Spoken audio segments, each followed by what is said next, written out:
আমাদের যারা সমর্থক আছে তারা বাংলাদেশের জার্সি পরতে পারবে না, আর আমরা ক্রিকেট খেলার জন্য বাংলাদেশের নির্বাচন পিছিয়ে দিব, তাহলে এর চেয়ে উদ্ভট, অবাস্তব, অযৌক্তিক কোনো প্রত্যাশা হতে পারে না। বাংলাদেশ টিমে যদি মুস্তাফিজ অন্তর্ভুক্ত হয়, যে ভারতে বাংলাদেশ ক্রিকেট টিমের টি-20 বিশ্বকাপ খেলার কোনো রকম পরিস্থিতি নাই। ক্রিকেটের ক্ষেত্রে আমাদের কোনো ডেভেলপমেন্ট নাই। আমরা 2টা চিঠি দিয়েছি। চিঠি দেওয়ার পর আমরা আইসিসির যে উত্তর সেটার প্রত্যাশা করছি। এর মধ্যে একটা জিনিস ঘটেছে আপনাদের আমার জানানো প্রয়োজন, সেটা হচ্ছে আইসিসির যে সিকিউরিটি টিম আছে, সিকিউরিটি দায়িত্বে যারা আছে, তারা একটা চিঠি দিয়েছে। সেই চিঠিতে বলা হয়েছে 3টা জিনিস হলে বাংলাদেশ টিমের নিরাপত্তা আশঙ্কা বাড়বে। একটা হচ্ছে বাংলাদেশ টিমে যদি মুস্তাফিজ অন্তর্ভুক্ত হয়, 2 হচ্ছে বাংলাদেশ যে দলের যে সমর্থকরা আছে ওনারা যদি বাংলাদেশের জাতীয় যে জার্সি আছে, আমাদের ন্যাশনাল জার্সি আছে, এটা পরে যদি ঘোরাফেরা করে।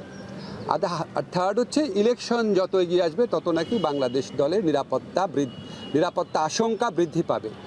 তো আইসিসি সিকিউরিটি টিমের এই বক্তব্য সন্দেহাতীতভাবে প্রমাণ করেছে যে ভারতে বাংলাদেশ ক্রিকেট টিমের টি-20 বিশ্বকাপ খেলার কোনো রকম পরিস্থিতি নাই।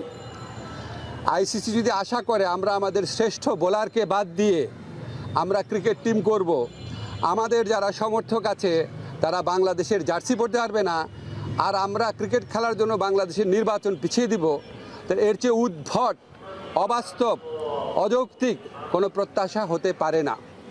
আমরা মনে করি ভারতে যে উগ্র সাম্প্রদায়িক পরিস্থিতি বিরাজ করছে এবং বাংলাদেশ বিদ্বেষী যে পরিবেশ বিরাজ করছে, বিশেষ করে গত 16 মাস ধরে বাংলাদেশ বিদ্বেষী যে অব্যাহত ক্যাম্পেইন চলেছে, এটার প্রেক্ষিতে বাংলাদেশের পক্ষে ভারতে ক্রিকেট খেলা অসম্ভব ব্যাপারে পরিণত হয়েছে।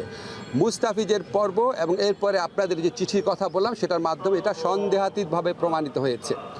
আমরা মনে করি ক্রিকেট খেলার উপর কারো কোনো মনোপলি থাকা উচিত না। বাজার ব্যবস্থাপনার ভিত্তিতে একটা খেলার সম্পূর্ণ বা একটা টুর্নামেন্টের ভাগ্য নির্ধারিত হতে পারে না। আইসিসি যদি সত্যি গ্লোবাল অর্গানাইজেশন হয়ে থাকে, আর আইসিসি যদি ভারতের কথায় উঠে আর না বসে, তাহলে অবশ্যই আমাদের টি-20 বিশ্বকাপে খেলার সুযোগ শ্রীলঙ্কাতে দেওয়া উচিত। এই প্রশ্নে আমরা কোনো রকম নতি স্বীকার করব না।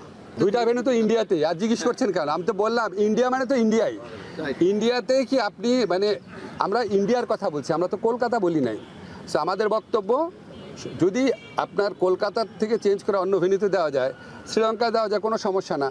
আমি পত্রিকা দেখলাম, আমি জানি না সত্যি নাকি মিথ্যা, পাকিস্তান নাকি আমাদের টুর্নামেন্টগুলো আয়োজন করার প্রস্তাব দিয়েছে। পাকিস্তানে করেন, কোনো সমস্যা নাই। সংযুক্ত আরব আমিরাতে করেন, কোনো সমস্যা নাই। কিন্তু যেখানে আমাদের দলের একটা প্লেয়ারকে খেলার পরিবেশ নাই, এই উগ্র সাম্প্রদায়িক শক্তির কাছে মাথা নত করে ভারতের জাতীয় ক্রিকেট বোর্ড, ন্যাশনাল একটা অথরিটি, তারা যখন বলে তাকে এখানে খেলা না হোক, এর চেয়ে বড় প্রমাণ আর কি আছে আইসিসির সামনে? বুঝলাম না। আর আইসিসি সিকিউরিটি টিমের যে চিঠি আছে, এর তো আমরা একটা সময় চিঠির কপি আপনাদেরকে দিয়ে দিব। এটা তো সন্দেহাতীতভাবে প্রমাণ করে যে আমাদের ওখানে খেলার পরিবেশ নাই, ভারতের কোনো জায়গাতে খেলার পরিবেশ নেই।